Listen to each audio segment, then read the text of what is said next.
कुछ रिएक्शन रहा वो पहला, वो आपने तमाम चीजें सुनी। बहरहाल एक और बड़ी खबर आ रही है, फिलहाल रुख उस बड़ी खबर का कर लेते हैं, उसके बाद चर्चा को आगे बढ़ाएंगे। ये बड़ी खबर आपकी टीवी स्क्रीन पर आपको बता दें, फरीदाबाद में 21 प्रत्याशियों से आगे चल रहा है नोटा। तो ये बड़ी खबर इस वक्त फरीदाबाद से आपको बता रहे, 21 प्रत्याशी ऐसे हैं जिनसे ज्यादा वोट तो नोटा को ही मिल चुकी है। नोटा को 2099 वोट मिले हैं, 2099 वोट्स नोटा को मिले हैं। नोटा का बटन लोगों ने दबाया है, none of the above.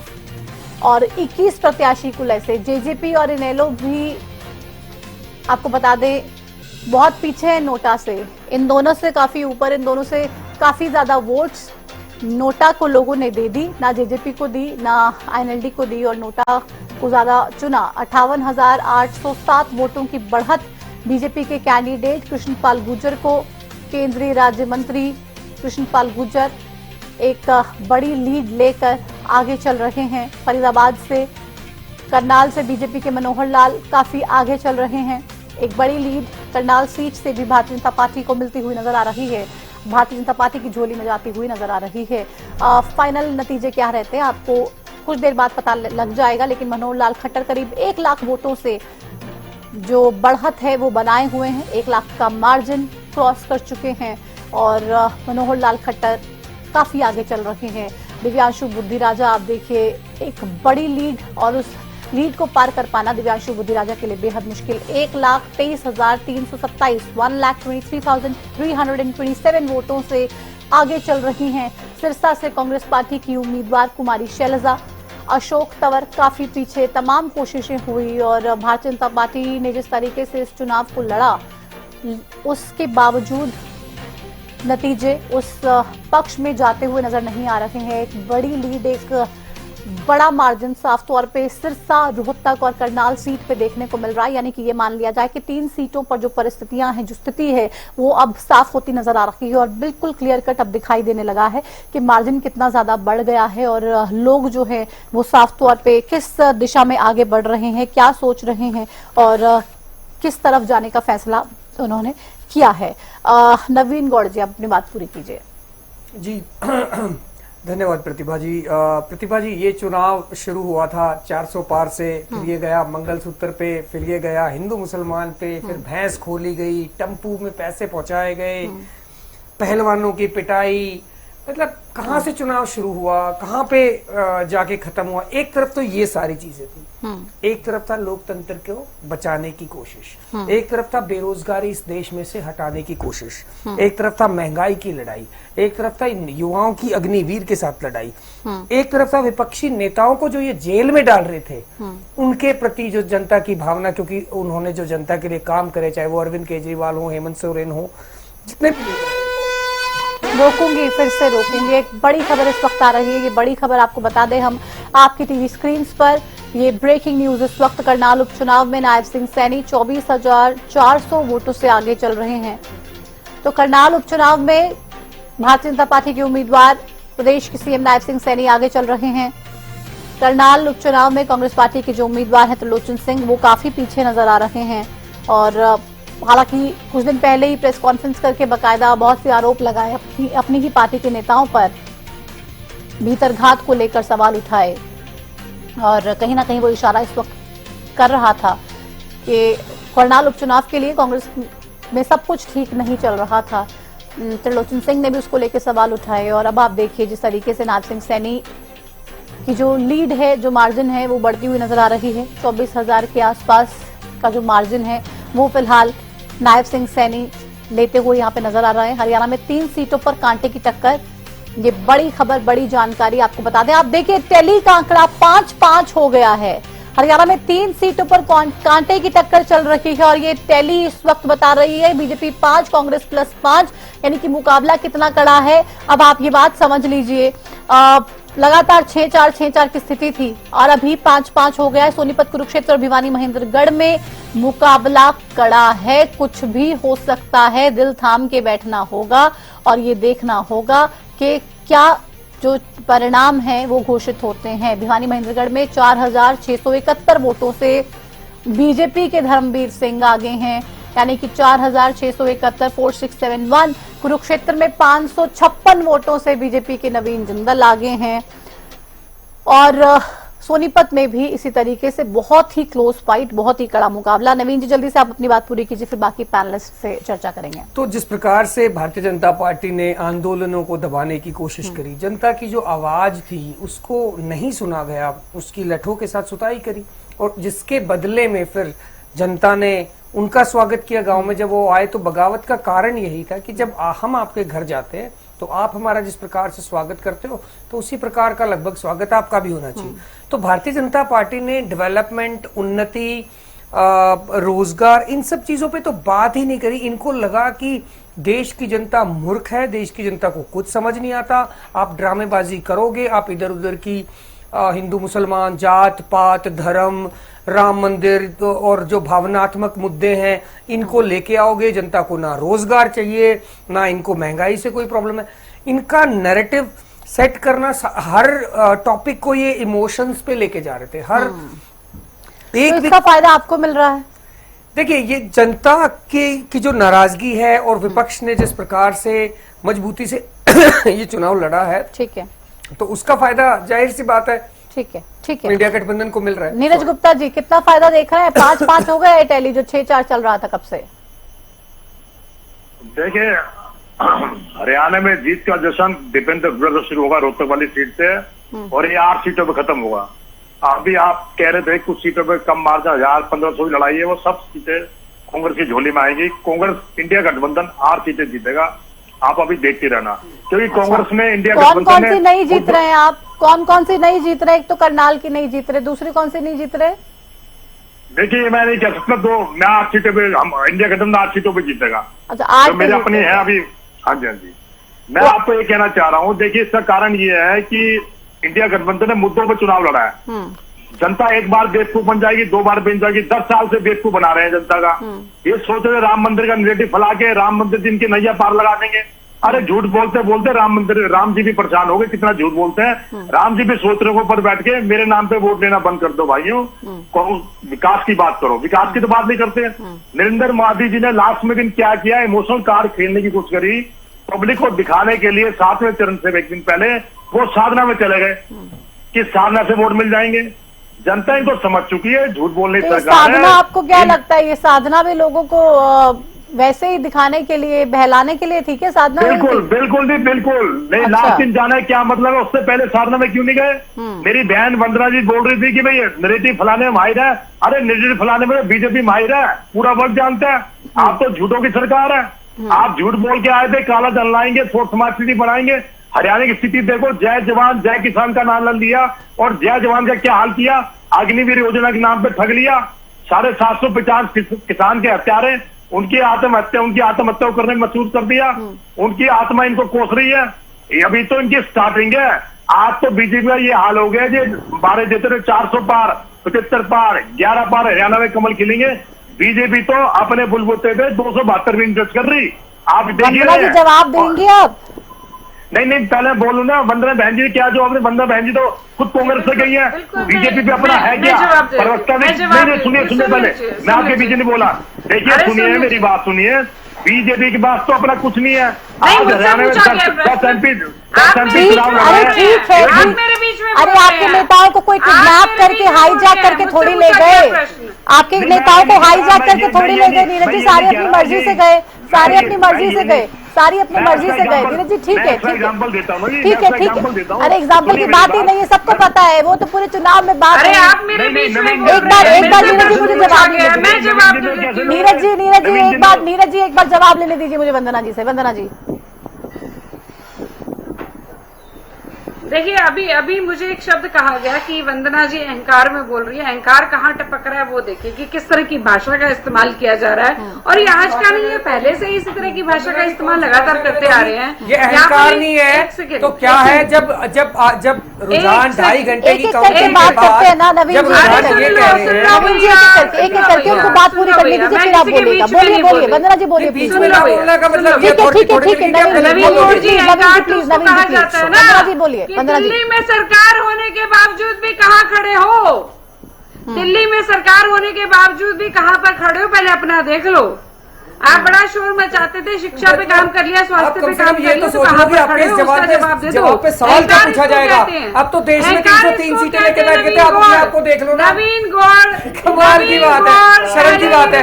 Haryana में आपकी सरकार, ये क्या लॉजिक है? लॉजिक ही समझ नवीन गौड़ बात सुननी पड़ेगी, नवीन गौड़ बात सुननी पड़ेगी। जवाब नहीं आएगा तो ऐसा हो नहीं सकता, ऐसा हो नहीं सकता। कहीं ना कहीं 10 साल का शासन चाहे दिल्ली में हो, देखिए वो जितना आप सरकार में रहते हो ना, तो इतनी नाराजगी आपको झेलनी ना पड़ती ग्राउंड पे। सरकार मेरी बन रही है, सारे हार रहे हो तुम सब हार रहे हो, हार तुम्हारे चेहरे पे दिखाई दे रही है। सरकार मेरी बन रही है और बुखलार सुनिए, कविता चल रही है ना, वंदना जी एक एक करके, वंदना जी एक करके प्लीज वो देखिए।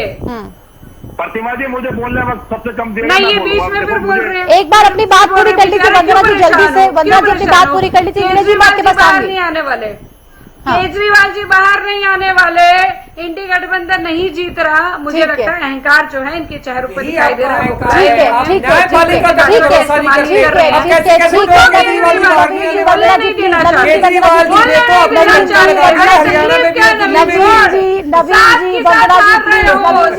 Please please please please please please please please अरे खुशी का दिन है, एक बड़ी खबर आ रही है, एक बड़ी खबर का रुख कर लेते हैं। आप लोग आपस में बहस करते रहेंगे तो कोई फायदा नहीं होगा, प्लीज एक एक करके बात करें। बड़ी खबर की जानकारी दे देते हैं, शेयर मार्केट में भारी गिरावट दर्ज की गई है। ये बड़ी खबर इस वक्त आ रही है, शुरुआती जो रुझान आ रहे हैं शेयर मार्केट, उससे आप देखिए किस तरीके से मायूस नजर आई। 5600 तक सेंसेक्स गिर गया, तो शेयर मार्केट पे किस तरीके से इंपैक्ट हुआ है शुरुआती रुझानों से। निफ्टी 1700 तक गिरा है, तो शेयर मार्केट पे तगड़ा झटका, जबरदस्त आप देखिए कि गिरावट दर्ज की गई है शेयर मार्केट में। ये बड़ी खबर इस वक्त आपकी टीवी स्क्रीन पर आपको बता रहे हैं। जिस तरीके से एग्जिट पोल से गदगद हुई थी, अब फाइनल नतीजों वाले दिन लुढ़क के गिर रही है शेयर मार्केट। बात सेंसेक्स की कर ली जाए, 5600 तक गिर गया है, और सेंसेक्स की ये बात आपको बता रहे हैं, 5600 तक गिरा है सेंसेक्स। शेयर मार्केट किस तरीके से धड़ाम हुई,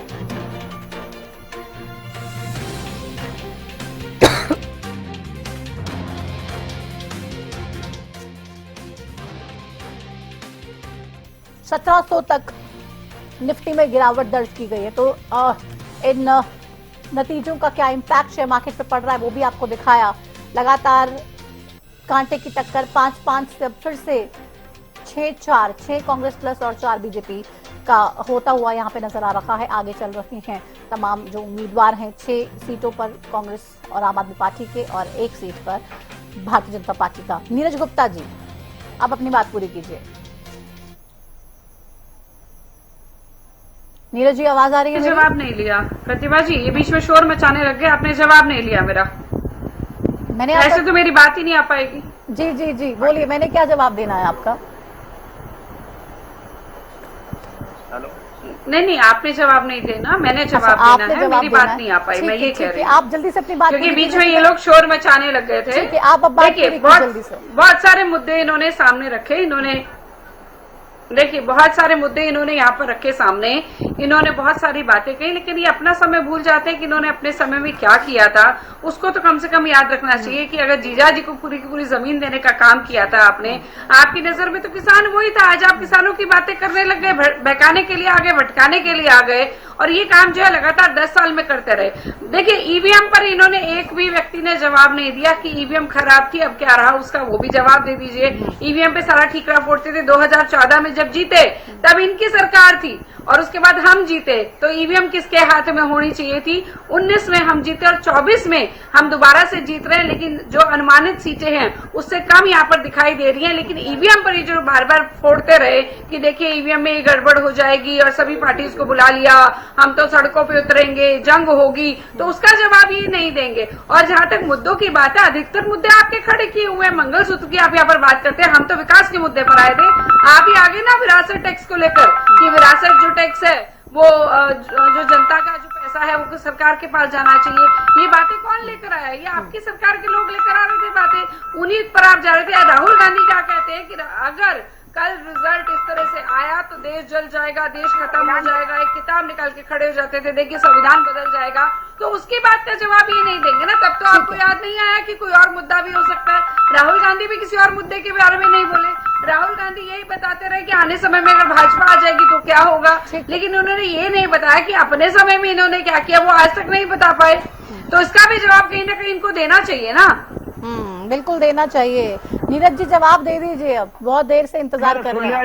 ये बार बार जीजा जी की बात कर रहे हैं। भाई 10 साल से सरकार आपकी थी तो आपने जीजा जी को अंदर क्यों नहीं करा? जब आप कांग्रेस में थी तब जीजा भी तो आपके भी थे। अब आप बीजेपी में तो अंदर कर देते, किसने मना किया? आपने हुड्डा साहब के खिलाफ भ्रष्टाचार का केस किया, हमने कब मना किया? जितनी भ्रष्टाचारी है आपकी सरकार को अंदर करो। क्या आपका भ्रष्टाचारी हो तो हमारी पार्टी को क्यों नहीं अंदर करते? सिर्फ नैरेटिव फैलाने से उसने ये कर दिया उसने ये कर दिया, आप करो ना, किसने रोका आपको?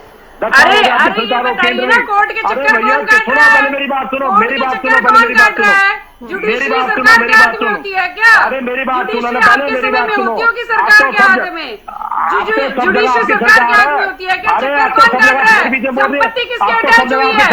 संपत्ति किसकी अटैच हुई है? नहीं जवाब दो, संपत्ति किसकी अटैच हुई है? संपत्ति किसकी अटैच हुई है? वंदना जी एक बार अपनी बात पूरी कर लेनी दीजिए। वंदना जी आप उनको अपनी बात पूरी कर लेनी दीजिए प्लीज। कौन भुगत रहा है? वंदना जी अब भुगत तो आप रहे हैं, चित्रित तो आप हो रहे हैं। 400 पार के नारे की हवा निकल गई। बीजेपी अपने बलूते में सरकार नहीं बना रही, एनडीए सरकार बना रहा। बीजेपी को 272 भी नहीं मिले, इसलिए आप तिलमलाए हो, उन बातों जवाब नहीं दे रहे, हमारी बातों काट रहे हो। आप हरियाणा स्थिति देखिए, हरियाणा में कौन सा कर्मचारी अगर 10 साल की सरकार में आपने अच्छा काम किया, क्यों हर कर्मचारी को पीटा? आंगनबाड़ी हो, सरपंच हो, किसने आपने लाठी नहीं चलाई? आप बताइए अगर आप ऐसी बात थी। जनता के साथ ही बोल रहे थे कि हमारी पार्टी को भी 4.5-5 साल हुए हैं। अरे भाई 4.5-5 साल हुए हैं, जब वोटिंग कम परसेंटेज आ रही है आपकी, वहां पे कोई सीटें नहीं आ रही और आपको वोट 1000-1200 मिल रहे हैं, तब तो आप ये कह रहे हैं 5 साल हुए। और जब मिलाई खाने चले गए सत्ता में, तब 5 साल याद नहीं आया आपको? तब 5 साल मिलाई क्यों खाई? ये सब एक ही मिले। इन्होंने हमारे कांग्रेस के इंडिया गठबंधन के वोट कॉर्नर यूज करी, लेकिन ये कामयाब नहीं हो गए। आप देखना इंडिया गठबंधन 8 सीटें जीतेगा। अभी आप देखना, मैं टीवी पे देख रहा, सुशील गुप्ता जी दोबारा फिर आगे हो गए हैं। बिल्कुल आगे हो गए हैं, लेकिन वो मार्जिन कितना है वो भी तो देखने वाली बात है ना। बिल्कुल नजदीक एकदम मुकाबला हो गया, बिल्कुल फंसा हुआ मुकाबला। जो हरियाणा में विजय 91 सिर्फ 91 वोटों से आगे सुशील गुप्ता, सिर्फ 91। देखिए मैं यही कह रहा हूँ, बड़ी तगड़ी फाइट है। जो विजय रथ हमारा रोहतक से चालू हुआ, पूरे हरियाणा में घूमते हुए 8 या 9 सीटें पे रुकेगा। आप अभी थोड़ा 1 घंटा और रुकिए, सारी स्थिति क्लियर हो जाएगी। और इंडिया गठबंधन पूरे देश में अच्छा काम कर रहा है, इनकी हवाई उड़ी हो रही है। जो प्राइम मिनिस्टर 2 दिन पहले 100 दिन का सूत्रीय प्रोग्राम बना रहे थे, आज वो टीवी पे नजर नहीं आ रहे। और सबसे बड़ी बंजमा देखिए, वाराणसी में एक बार तो प्राइम मिनिस्टर मोदी 11,000 वोटों से पीछे रह गए। ये नहीं देखा, इनके आधे मंत्री, आधे दर्जन मंत्री आज पीछे चल रहे हैं। आप देखिए जनता का मूड प्रति क्या है। और यूपी में इनका सुपर साफ हो गया। जो यूपी में कहते हैं 2 छोरे क्या कमाल करेंगे, 2 छोरों ने तो धरती याद दिला दी। 80 सीटों की बात कर रहे थे, 80 से 30-32 सीटों पर आ गए, क्योंकि जनता समझ चुकी है इन्होंने कोई काम नहीं किया। सिर्फ ये तो राम मंदिर के नाम पे वोट लूटना चाह रहे थे, सिर्फ इनके 2 ही काम थे। मैं भी कहीं हर रोज डिबेट करता हूँ, इनके डिबेटर जो भी आते थे सिर्फ 2 ही बात करते, 370 राम मंदिर, 370 राम मंदिर। अरे राम मंदिर उनको किसके बारे में बात करनी है? आज तो जनता जनार्दन ने बता दिया उनको कौन सा मुद्दा पसंद है, वो किस बारे में बात करना चाहते हैं, वो क्या चाहते हैं, उनकी तमाम चीजों को सॉल्व किया जाना चाहिए। नहीं, मैं प्रतिमा जी यही कहना चाहूंगा, बिल्कुल आपने सही बात कही। जनता ने विकास के मुद्दे को चुना, बेरोजगारी के मुद्दे चुना। जनता ने माना राम मंदिर बना आस्था का प्रतीक है, लेकिन राम मंदिर से बेरोजगारी दूर कोई हो रही है, राम मंदिर से रोजगार कोई मिल रहा है, इसलिए जनता ने इंडिया गठबंधन को सपोर्ट किया। अभी आप देखना इनका शाम आते आते तक इनको सरकार बनाने के लाले पड़ जाएंगे। और एनडीए में मैं दिखा दूंगा, बीजेपी में पूरा बहुमत बनेगा। इनकी सरकार अगर बनी तो 1 साल से ज्यादा ही चलेगी, क्योंकि जो भी रिमोट कंट्रोल की सरकार बनेगी वो प्राइम मिनिस्टर कंट्रोल करेगा, दूसरे दल पे प्रेशर डालेंगे। आप देखना 1 साल बाद इनकी सरकार गिरी, मैं आपको लिख के देता हूँ आज। चलिए, आप इस तरीके की बात कर रहे हैं, अभी मतलब मान रहे हैं कि सरकार तो बनी अरे रही है। जो झुंड में आ रहे हैं, जो झुंड में आ रहे हैं, वो बता रहे हैं कौन प्रेशर डालेगा। जो झुंड में आ रहे हैं, झुंड में लड़ रहे थे, सोचना चाहिए 39 पार्टियों का गठबंधन बना के आप दूसरों को झुंड बता रहे हो, ये तो बड़ी ही शर्मनाक बात है।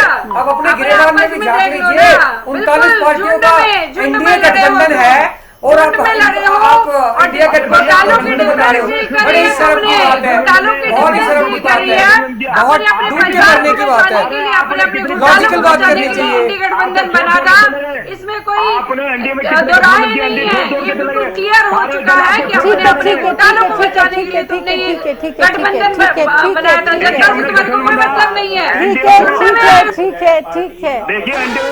चलिए रोकूंगी आप सभी को। एक बड़ी खबर आ रही है, एक बड़ी खबर इस वक्त आ रही है आपके टीवी स्क्रीन पर। ये बड़ी खबर हम बता दें आपको, मुकाबला वाकई में बेहद दिलचस्प, बेहद कड़ा, बेहद ही क्लोज।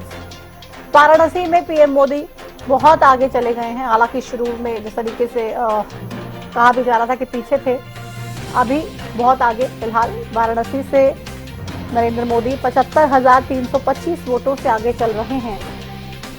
नरेंद्र मोदी कांग्रेस के जो कैंडिडेट हैं, मुकाबला शुरुआती दौर में कड़ा दे रहे थे, लेकिन शुरुआती रुझानों में, लेकिन अभी 75,000 से भी प्लस की लीड। अमित शाह 4 लाख वोटों से आगे चल रहे हैं गांधीनगर से। तो ये बड़ी जानकारी आपको बता रहे हैं। नरेंद्र मोदी आगे हैं गांधीनगर से, अमित शाह 4 लाख वोटों के मार्जिन से ज्यादा आगे चल रहे हैं। राहुल गांधी दोनों ही सीटों से अपनी रायबरेली और वायनाड आगे चल रहे हैं, और जो मार्जिन है दोनों ही सीट्स का वो भी लाख से ऊपर का ही है।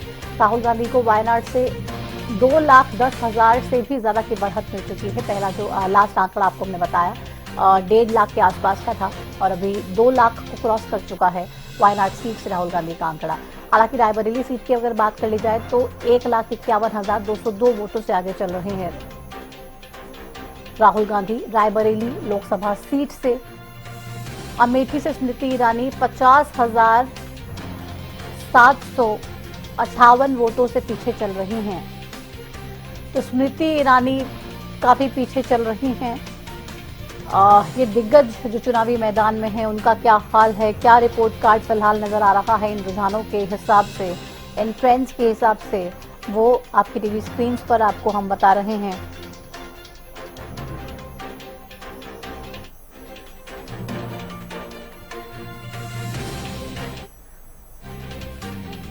वापस चर्चा पे चलते हैं। रेडू साहब बहुत देर से इंतजार कर रहे हैं। ये बाकी सब तो मंथन कर लेंगे, चिंतन भी कर लेंगे, लेकिन आप लोग अब क्या करेंगे? लोग नोटा को चुन रहे हैं, लेकिन ना आपको चुन रहे हैं, ना जननायक जनता पार्टी को चुन रहे हैं। ये चुनाव जैसे बार बार वही बातें हम कहेंगे कि राष्ट्रीय चुनाव था, इस वजह से पोलराइजेशन ऑफ वोटिंग हुआ। मतदाताओं ने मन बनाया एक पार्टी को रखना है या उसको निकालना है। लेकिन इसमें एक बात बड़ी विश्लेषण करने लायक बात इसमें आई है इस चुनाव में। प्रतिमा जी, आप तो बड़ी अच्छी विश्लेषक हो। देखिए, भारतीय जनता पार्टी जो बड़े बड़े नारे दे रही थी, 11 कमल खिलाने की बात कर रही थी, और जो 2019 में जैसे फरीदाबाद की सीट को ले लो, कृष्णपाल गुर्जर की, या संजय भाटिया की करनाल वाली सीट ले लो, 6-6 लाख के मार्जिन से ये जीते थे, और आज जो है ये हजारों में आ गए हैं। और इसके साथ साथ 10 की 10 सीट जीतने वाले आज 5-5 के मुकाबले पर या 4-6 के मुकाबले पर अभी चल रहे हैं। कितना बड़ा परसेंटेज भारतीय जनता पार्टी ने लूज किया है, और वो भी तब जबकि मोदी के नाम पर चुनाव लड़ा जा रहा है और ये राष्ट्रीय चुनाव है। आप जरा इमेजिन करें, और हमारी छोटी बहन वंदना पोपली के दिल में भी धुड़क धुड़क हो रखी होगी कि इतना बड़ा वोट परसेंटेज में गिरावट जो आया है भारतीय जनता पार्टी का। मैं समझता हूं कि जब विधानसभा चुनाव आएंगे, और विधानसभा चुनाव में क्षेत्रीय पार्टियां, इनेलो हो चाहे दूसरी पार्टी है, उनको भी वेट मिलेगा, तो तब ये कहीं के नहीं रहेंगे। आने वाले चुनाव में भारतीय जनता पार्टी को एक शीशा दिखाने का काम किया प्रदेश की जनता ने कि हम तुमसे छक चुके हैं। तो हमारे जो कारनामे प्रदेश में थे, उनका परिणाम ये है कि लाखों का मार्जिन हजारों में आ गया, और 10 सीट 50% से भी नीचे चली गई। भारतीय जनता पार्टी ने इसमें बहुत बड़ा लूज करने का काम किया। इसके अलावा यदि मैं कांग्रेस पार्टी की बात करूं प्रतिमा जी, कांग्रेस पार्टी 10 की 10 सीटों इनसे छीन सकती थी, 10 की 10 सीटें इनसे ली जा सकती। बड़ा आसान काम था, क्योंकि अंडर करंट हरियाणा प्रदेश की जनता में इतना ज्यादा था भारतीय जनता पार्टी के खिलाफ, वो किसी भी रूप में इनसे बदला लेना चाह रहे थे, उनको हरियाणा से चलता करने का काम करना चाहते थे। और क्योंकि राष्ट्रीय चुनाव था, इसलिए लोगों ने मन बनाया कि हम राष्ट्रीय पार्टी को वोट देंगे, क्षेत्रीय पार्टियों को विधानसभा में देखेंगे। अब ये जो 4 सीटें भारतीय जनता पार्टी जीतेगी, या 3 रह जाएंगी या 5 हो जाएंगी, जो भी होंगी, मैं पहले दिन से ही आपके चैनल पर कई बार इस बात को दोहरा चुका हूं। भारतीय जनता पार्टी को 1 सीट से लेकर के 10 सीट तक जितनी भी मिलती हैं, all these will be due to Congress. Congress ही इनको दे रही है ये सीटें। यदि कांग्रेस सही से चुनाव लड़ती, यदि कांग्रेस सही से अपने उम्मीदवारों का चयन करती, तो जनता तैयार बैठी थी इनको सबक सिखाने के लिए। अभी भी कांग्रेस ने सही से चुनाव नहीं किया, आपको लगता है? नेताओं की जो रणनीति कमजोर रही। आपको अभी भी लगता है कि कांग्रेस ने सही से चुनाव नहीं किया अपने कैंडिडेट्स का? बिल्कुल प्रतिमा जी, मैं कहता हूं हरियाणा प्रदेश की जनता तैयार बैठी थी भारतीय